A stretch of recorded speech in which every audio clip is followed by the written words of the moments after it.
بسم اللہ الرحمن الرحیم۔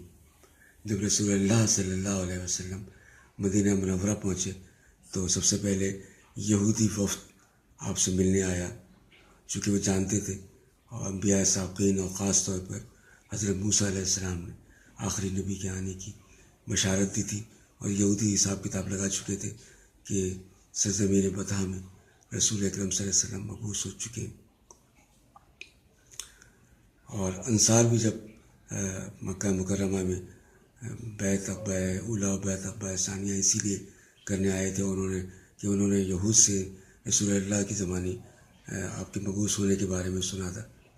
عروہ بن زبیر روایت کرتے ہیں کہ علماء یہود میں سب سے پہلے آپ کی خدمت میں حی بن اخطب یہودی کا بھائی حاضر ہوا، اور جب اپنی قوم میں واپس گیا تو اس نے کہا کہ میرا کہنا مانو، یقیناً یہ وہی نبی ہیں جن کے ہم منتظر تھے، وہ آ گئے ہیں، لہٰذا ان پر ایمان لے آؤ۔ لیکن ان کے بھائی حی بن اخطب نے، جس پر شیطان غالب آ گیا تھا، اس نے قبول حق سے ان کو روکا اور وہ ایمان نہیں لائے۔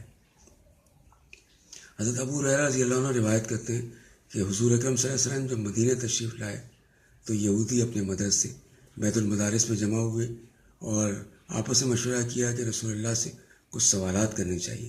چنانچہ ایک یہودی عالم رسول اللہ کی خدمت میں اس وقت پہنچا جب آپ سورہ یوسف کی تلاوت کر رہے تھے۔ اس نے کہا کہ اے محمد صلی اللہ علیہ وسلم، یہ صورت آپ کو کس نے تعلیم کی ہے؟ آپ نے فرمایا کہ اللہ تعالیٰ نے۔